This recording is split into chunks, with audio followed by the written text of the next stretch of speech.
sobre a série Compartilhar. Semana passada nós ouvimos do relato de Atos, quando Felipe tem um encontro com o ministro das Finanças da rainha Candace. E o Rafa nos trouxe o texto e a gente também teve o testemunho do Chiquinho, de como esse um a um, de uma pessoa se importando com a outra, de repente é suficiente para que Deus faça aquilo que é a vontade dele. Hoje nós queremos falar um pouquinho sobre mecanismos de busca e esse é o nosso assunto dentro da série Compartilhar. A primeira coisa que eu quero tentar responder é o que é isso, mecanismo de busca. É uma ferramenta que a gente emprega para encontrar alguma coisa. Logo, para quem é da geração mais nova, já vai pensar no Google, e eu vou falar um pouquinho do Google depois. Mas para todos aqueles que são mais antigos, desde que o ser humano, alguns riram, né, são antes do Google, desde que o ser humano existe, desde que o ser humano criado por Deus desobedece à ordem e acaba comendo do fruto do conhecimento do bem e do mal, o ser humano, ele tem no seu DNA essa inquietação e busca por respostas. A gente quer respostas para uma série de coisas. E a gente vai criando ferramentas, a gente vai desenvolvendo estratégias, a gente vai criando esses mecanismos para buscar respostas para nós. E talvez numa definição muito simples, mecanismos de busca são apenas ferramentas que eu e você aplicamos para encontrarmos respostas ou encontrarmos algo que a gente está procurando. E isso não diz respeito apenas à nossa vida de fé, isso diz respeito a cada segmento da nossa vida. A gente busca coisas, a gente quer respostas, a gente quer conhecer. E nesse processo nós vamos criando esses mecanismos. Como consequência da queda, nós também corremos o risco de procurar no lugar errado, de criarmos as nossas respostas padrão para cada pergunta que nós vamos trazendo. E de repente a gente esquece, e teria sido muito mais fácil, se lá no começo de tudo, depois do pecado, o ser humano apenas tivesse reconhecido o seu pecado, tivesse se prostrado mais uma vez e tivesse escolhido andar em obediência com Deus. Mas ele cria os seus sistemas e isso continua conosco. Falando agora um pouco dos nossos tempos e de como nós entendemos ou como nós usamos ferramentas de busca. Na internet isso é fácil da gente compreender e eu tenho certeza que a maioria de vocês já usou o Google ou outra ferramenta para encontrar resposta para alguma coisa. Quem aqui já usou um buscador para qualquer assunto, aleatório mesmo? Alguém não usou? Eu vi uma mão, eu não vou dizer o nome, mas eu vi uma. Pode ser que tenham sido mais e eu não tenha visto. A gente acha que isso é uma história agora desse tempo, onde todos nós, ou a grande maioria de nós, tem acesso muito rápido à internet, com os nossos celulares, com os nossos computadores, e diante de qualquer dúvida que a gente tem, basta a gente dar um Google, né? A gente não fala mais nem de dar uma busca. O Google detém quase 90% do mercado de buscas. Mas antes, quando os nossos pais, quando os nossos avós precisavam de alguma resposta, eles também tinham lugares onde eles procuravam isso. Conversando em casa, a Graziella e eu, a gente foi linkando algumas coisas que nós, seres humanos, desenvolvemos para encontrar respostas que a gente precisava. Agora não vai ser todo mundo que vai levantar a mão. Quem daqui usou uma lista telefônica? Eita, então, ainda foram muitas mãos. Eu achei que seriam muito menos. Quem ainda usa a lista telefônica? Não responde. Com o Google é mais fácil. 10 anos atrás, a gente recebia uma lista telefônica na nossa casa ainda. Porque se você quisesse ligar para alguém, bastava procurar naquelas páginas e tinham setores que eram privilegiados, tinham as páginas amarelas. Mecanismos de busca não são algo novo, não é algo que o ser humano moderno agora inventou. Sempre nós criamos esses mecanismos. Pesquisando um pouquinho sobre essas coisas, a gente consegue acompanhar as tendências de procura. E eu fui essa semana procurar isso, eu imagino que a palavra mais procurada no Google seja a palavra saúde. A maioria de nós se preocupa com a saúde aqui, certo? Errado. No Google não é saúde, não é espiritualidade, não são essas palavras que são as campeãs de procura. Eu olhei isso, eu acho que foi na terça-feira à noite. E tinha jogo dos playoffs da NBA. Batendo recorde de acessos, procurando informações sobre os times que estavam jogando, sobre os jogadores envolvidos. A gente usa essas ferramentas para coisas corriqueiras, né? Não é nem para as coisas essenciais, não é para as coisas que de fato mudam a nossa vida. Faz diferença você saber quem é o time que está, ou você viu na televisão a chamada e diz agora, quem é esse tal de Golden State Warriors? Quem é esse tal de Diamond Green? Alguns sabem porque acompanham esportes, outros não fazem ideia do que eu estou falando. Dá um Google. Não durante o culto, pode ser depois. Na sexta-feira, ainda nesse tempo de preparo, eu estava ouvindo uma rádio que pega aqui em Jaraguá do Sul, e de repente na fala da comunicadora, ela diz assim, hoje o assunto que está batendo os recordes de acessos é o final do mundo. Eu disse, opa, isso me interessa, se o mundo vai acabar, eu também quero saber, certo? E ela vai desenvolvendo em poucas palavras aquilo. Vocês sabiam que amanhã está marcado mais um final do mundo? Não? Vocês estão desatualizados. Amanhã está de novo marcado o fim do mundo. A pessoa que marcou o dia de amanhã já refez os cálculos dela 2 vezes. Era para ter sido em setembro, não foi. Era para ter sido em outubro. Mas agora tem a garantia dessa pessoa de que será amanhã. Então, aproveitando que nós estamos reunidos em culto, eu tenho que perguntar se você tem certeza da sua salvação. Porque se ele tiver razão, e o mundo acabar amanhã? Nós usamos essa ferramenta diante das dúvidas ou curiosidades que vão surgindo no nosso dia a dia. O outro lado dessa moeda é que diante de cada pergunta, diante de cada dúvida, de cada pequeno detalhe ou grande da nossa vida, que nós usamos uma ferramenta de busca, é porque nós desejamos encontrar uma resposta. E é frustrante quando de repente você joga alguma palavra ali e você não encontra resposta nenhuma para ela. Eu não sei se você já teve essa experiência. Eu já procurei coisas, por exemplo, a respeito da história de um hino. E eu jogo uma frase do hino lá e o Google me responde que não tem nenhuma ocorrência com aquela frase. E aí eu leio ela de novo e digitei errado. Não, também não é assim. Quando a gente acessa qualquer uma dessas ferramentas, nós queremos uma resposta. Seja antigamente na lista telefônica ou qualquer outro meio que você usou para consultar a respeito de uma dúvida, de uma pergunta, de uma curiosidade que você tinha. Você faz isso com a intenção, com o desejo de que haja uma resposta. Também é verdade que nem tudo aquilo que aparece como resposta ali nós podemos cegamente assumir como verdade.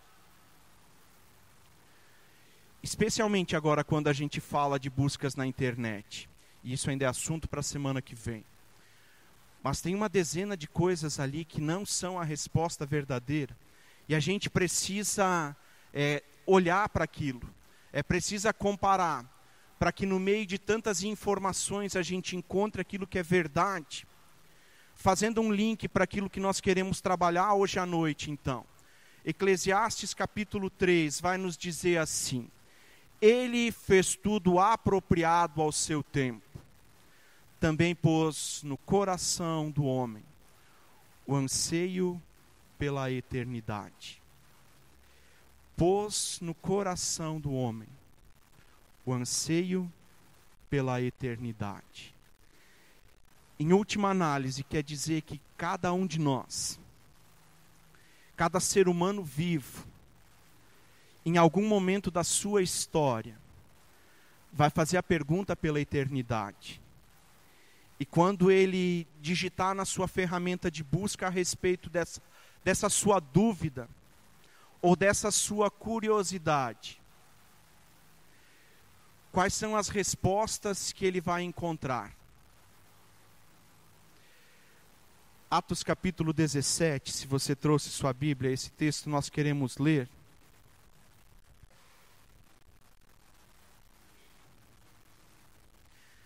Atos 17, versículos 16 e seguintes.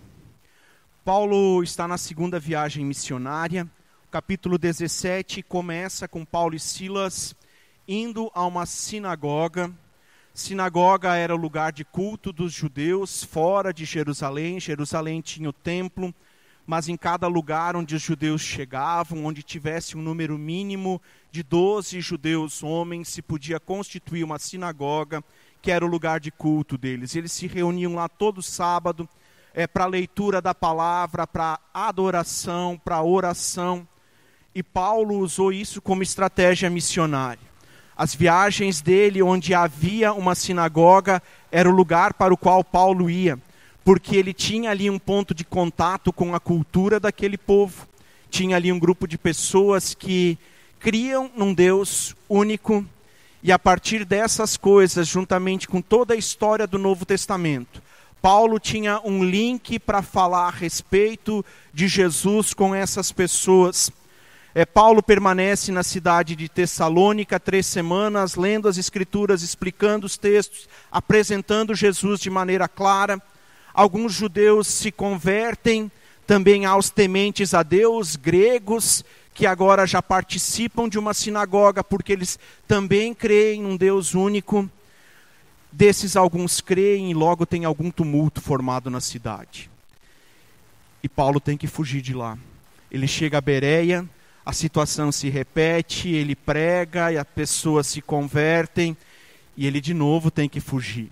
E assim ele chega a Atenas, que é o nosso texto a partir do versículo 16 do capítulo 17, onde nós lemos assim: Enquanto esperava por eles em Atenas, Paulo ficou profundamente indignado ao ver que a cidade estava cheia de ídolos. Por isso, discutia na sinagoga com os judeus e com os gregos tementes a Deus, bem como na praça principal, todos os dias com aqueles que por ali se encontravam.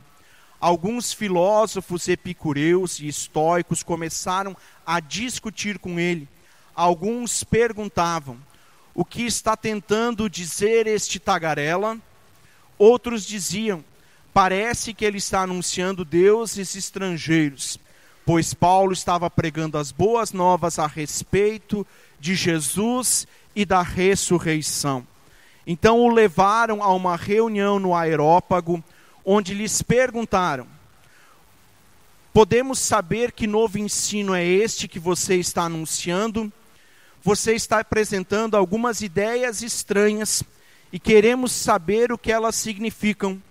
Todos os atenienses estrangeiros que ali viviam não se preocupavam com outra coisa, senão falar ou ouvir sobre as últimas novidades.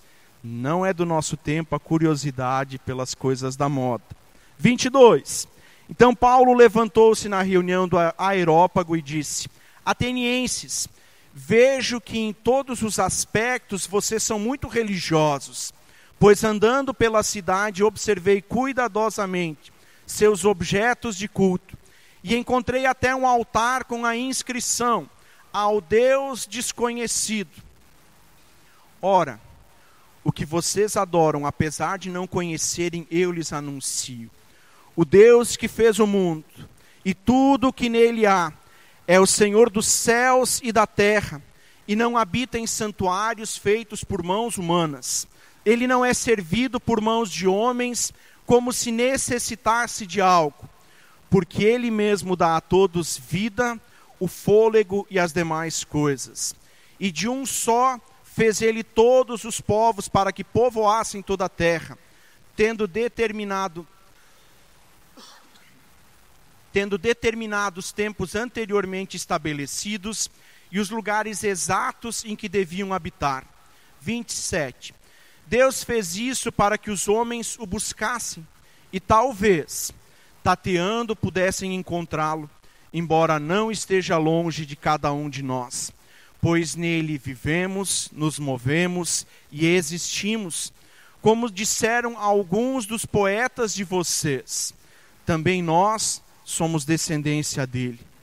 Assim, visto que somos descendência de Deus, não devemos pensar que a divindade é semelhante a uma escultura de ouro, prata ou pedra, feita pela arte e imaginação do homem.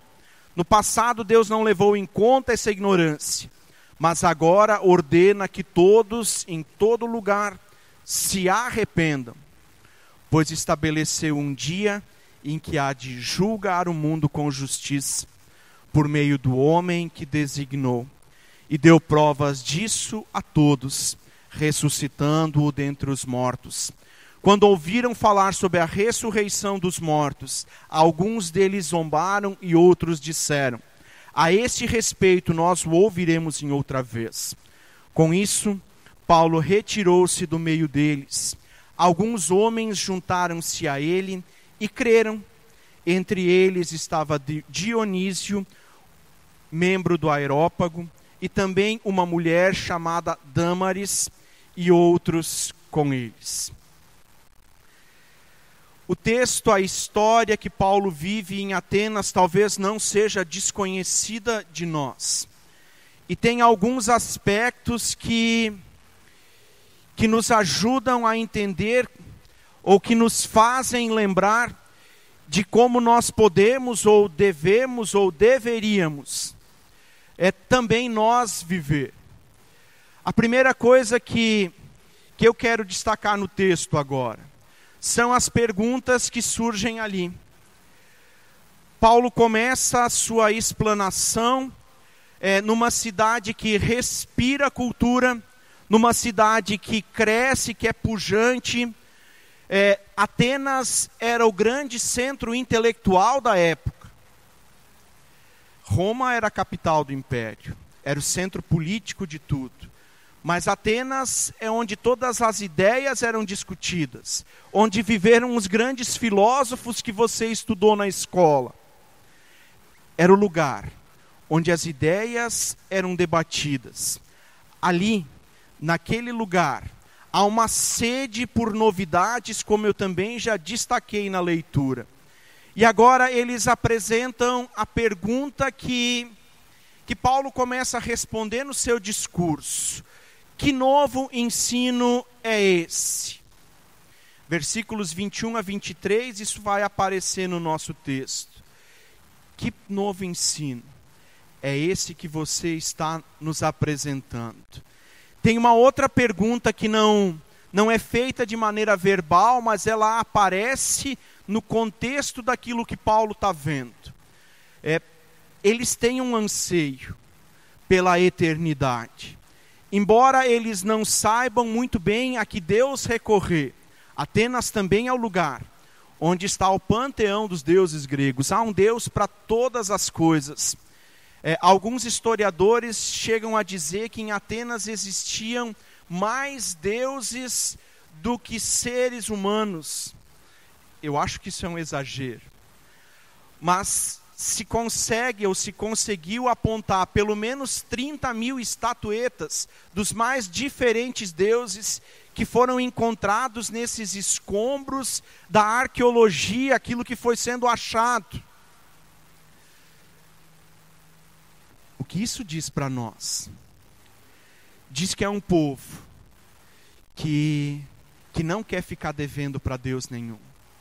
Tem uma expressão que na cultura popular se usa de vez em quando, de acender uma vela para cada santo.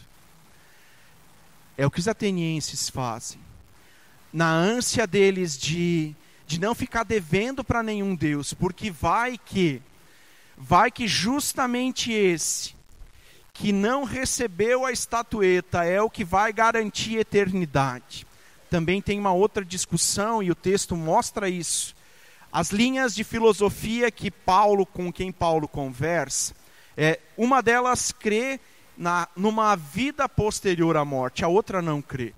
Os epicureus e os estoicos. A conversa sobre ressurreição não vai adiante. Mas os atenienses, assim como todos os seres humanos, trazem a pergunta a respeito de que ensino é esse? Será que agora, de verdade, alguém vai nos falar sobre esse Deus que até agora nós não conhecíamos? Paulo podia ter feito diferente.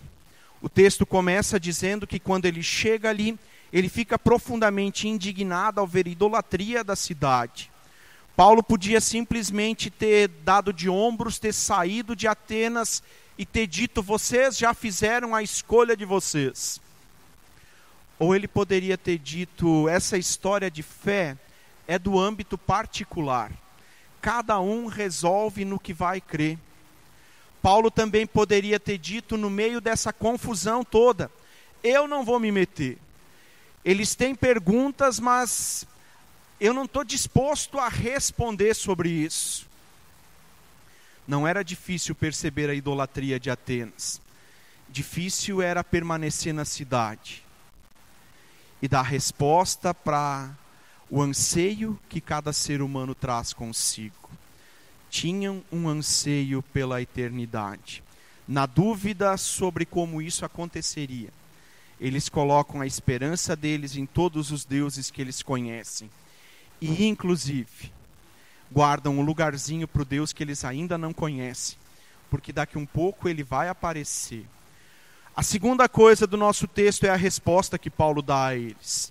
Paulo oferece respostas a esse anseio que não é verbal, que aparece na leitura da cultura da cidade. E também responde à pergunta deles sobre que novo ensino ele está trazendo. E Paulo começa então, a partir da sua indignação, se colocar em movimento, de responder ao anseio dessas pessoas que estão ali. Eu acho indignação um sentimento bem interessante. Quando a gente fica indignado com alguma coisa, geralmente a gente toma uma providência com isso. Nem sempre a nossa providência diante da indignação é saudável, foi a melhor opção. Mas quando a gente fica indignado, quer dizer que a gente vai se colocar em movimento por alguma razão. A indignação levou Lutero a desencadear todo o processo da reforma. Lutero fica indignado com a idolatria que a igreja está vivendo. E ele não se conforma com isso, ele não fica resignado, ele não se cala, ele não se omite, como muitas vezes outros fizeram na história da igreja. Aquilo que Lutero leu, outros leram. Aquilo que Paulo viu, outros viram. Aquilo que você está vendo, outros viram. A indignação, ela pode ser bem interessante se nós agora nos colocarmos em movimento na direção certa.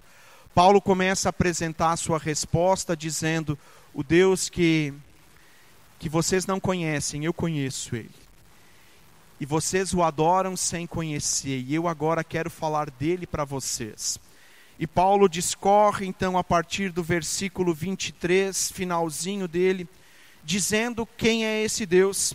24 ele vai dizer: é o Deus que fez o mundo e tudo que há nele.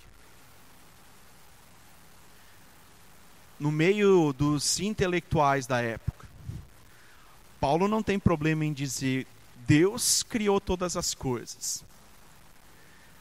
A gente tem problema com isso agora, de dizer que nós cremos num Deus que cria inclusive do nada, que junta um montinho de pó e sopra a vida ali dentro.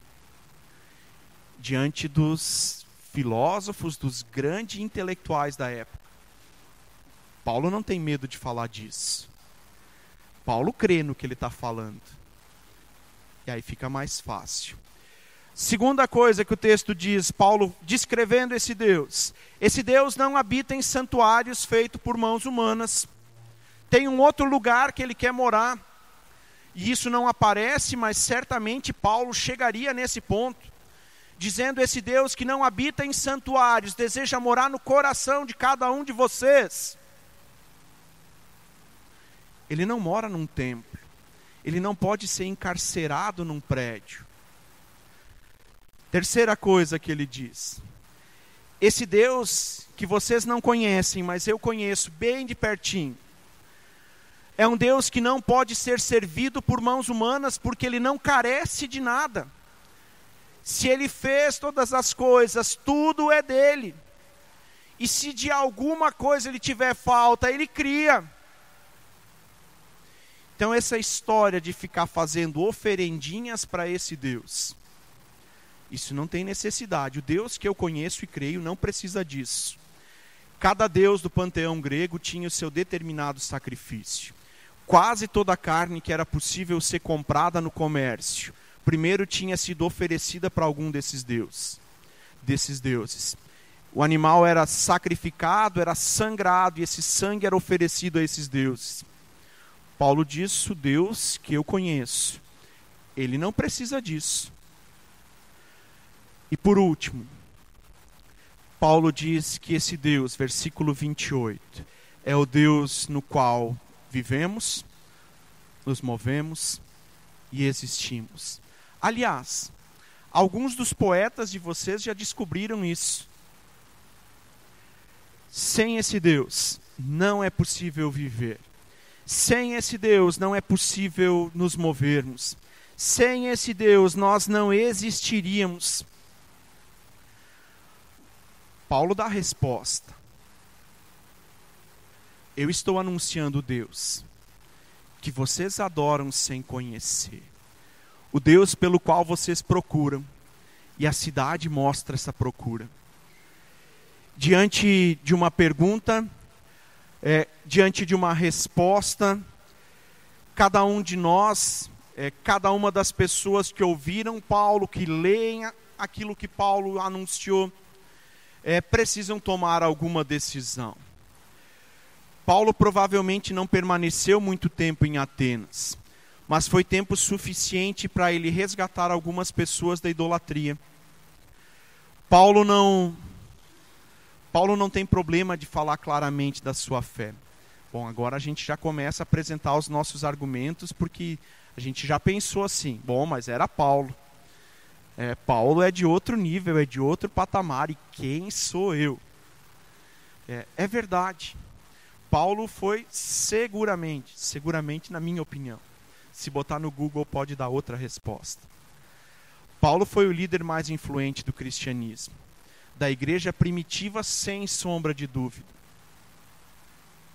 Aquilo que nós cremos e nós pregamos está baseado muito no ensino de Paulo, especialmente na carta aos Romanos, que é o que desencadeia toda a reforma, que é o que gera as igrejas da reforma, da qual nós, igreja luterana, somos fruto.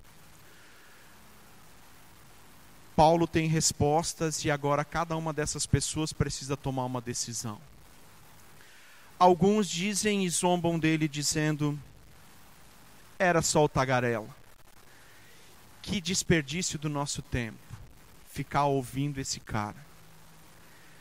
Antes a gente tivesse ficado lá no teatro, lá no ginásio, fazendo sauna. Sauna vem da época da Grécia. Mas outros creem. O próprio Paulo diz em Romanos capítulo 10, como crerão, se não há quem pregue? Se por alguma razão os mecanismos de busca do ser humano de novo tivessem perguntando, de novo tivessem deixando claro o seu anseio pela eternidade, e de repente sumissem todos aqueles que pudessem dar uma resposta a respeito de onde colocar a sua fé, no que crer. Paulo diz que não tem chance de alguém crer se não houver quem pregue. Pregar, falar da sua fé em Jesus. Foi marca da igreja primitiva sem as ferramentas que nós temos hoje. As limitações que a gente às vezes não consegue nem imaginar, porque falar de lista telefônica, a gente já não lembra mais muito bem disso, quanto mais da época em que não existia papel. Essa nenhum de vocês viveu. A gente tem as ferramentas na mão. A gente não tem mais a ousadia. A gente não tem mais o coração queimando. A gente tem dúvidas sobre as respostas que a gente deveria dar. E na dúvida, a gente se cala. Se a gente vai lendo Atos, e talvez esse seja um desafio bem legal para a gente, por esses dias em que nós estamos com essa série. A igreja que surge depois de Pentecostes vai enchendo a cidade de Jerusalém com o Evangelho. Capítulo 5 de Atos, quando eles são presos a segunda vez. Primeira vez eles foram presos e receberam a notícia ou a determinação dizendo: não falem de Jesus para ninguém. Capítulo 5 eles são presos de novo dizendo: o que a gente mandou vocês fazer? A gente mandou vocês ficar quietos. Como pode? Que agora a cidade foi enchida com essa doutrina. São presos de novo. E mais umas chicotadas. E agora eles se calam. Se calam nada. Não podemos deixar de falar das coisas que vimos e ouvimos. Paulo apresenta uma resposta e algumas pessoas tomam decisão. Alguns simplesmente deixam de lado, dizem: é bobagem. Mas o texto que nós lemos também diz assim: alguns homens se juntaram a ele e creram. E também havia uma mulher chamada Dâmaris. Diante de uma pesquisa que você faz, seja qual for o mecanismo de busca, diante das respostas que você vai encontrar dessa pesquisa, você toma uma decisão. Se você acredita naquela resposta, se você vai precisar mais subsídios para firmar o teu conhecimento a respeito daquilo. Você vai talvez pensar se de fato aquilo é algo no qual você pode apostar a sua vida. Mas uma pergunta foi feita e uma resposta foi dada. Diante disso, nenhum deles ficou inerte. E eu quero terminar com esse nosso tempo de reflexão hoje à noite. Reafirmando que compartilhar é uma via de mão dupla, e isso o pastor Rafael falou também na semana passada. Só é possível compartilhar quando a gente está disposto a dividir algo com alguém. E compartilhar, então, diz respeito a esse ouvir as perguntas que as pessoas vão fazendo. Perceber os métodos que elas vão empregando nas suas buscas. E depois de ouvir, depois de uma pergunta ser feita, a tua tarefa e a minha tarefa é apontar para o lugar certo. As perguntas sobre a eternidade vão continuar sendo feitas. E se nós nos calarmos, alguém vai apontar outro caminho. O tema espiritualidade é algo que está na boca do povo. Não lembro se foi o Rafa que falou semana passada disso, ou se já faz mais tempo. Mas dos livros que você encontra à venda, os 10 mais vendidos, 4, 5, às vezes 7 deles vão ser livros que falam a respeito de espiritualidade. Isso quer dizer que tem pessoas fazendo perguntas sobre o assunto. Se você pegar alguns desses livros, você vai descobrir que as respostas que estão ali apontam para outro lugar que não é Jesus. Apontam para um outro Deus. que precisa ser servido porque ele não consegue criar as coisas, que apontam para um Deus que não pode dar vida. Respostas estão sendo dadas. E eu tenho, isso eu não coloquei no papel. Eu tenho uma sensação essa noite, que o nosso grande problema hoje à noite não é dar respostas. Nosso grande problema é com as perguntas que nós estamos trazendo.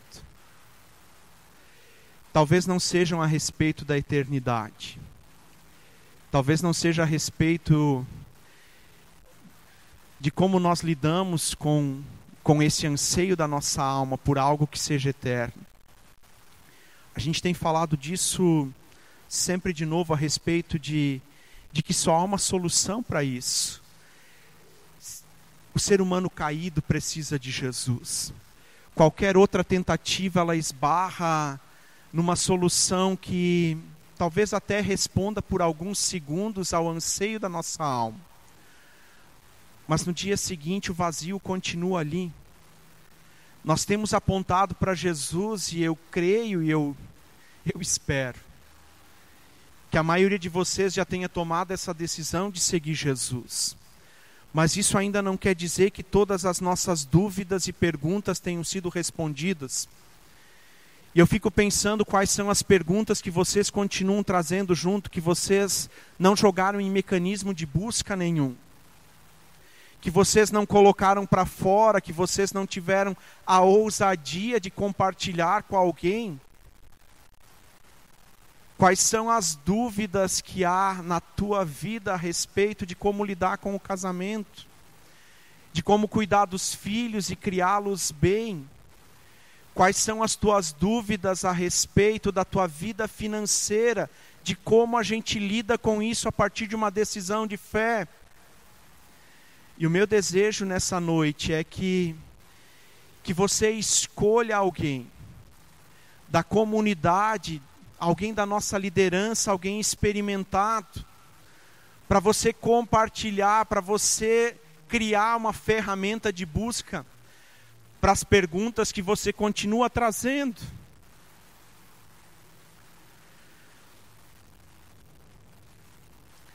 É lamentável quando de repente a gente como pastores se depara com situações que teriam sido muito facilmente contornadas se elas tivessem sido compartilhadas com alguém. Mecanismos de busca é um caminho de duas vias, no qual nós oferecemos respostas em muitos momentos. Mas o canal precisa estar aberto para que as nossas dúvidas sejam saradas. Para que a gente não corra o risco de, apostando nos nossos mecanismos, chegar no lugar errado.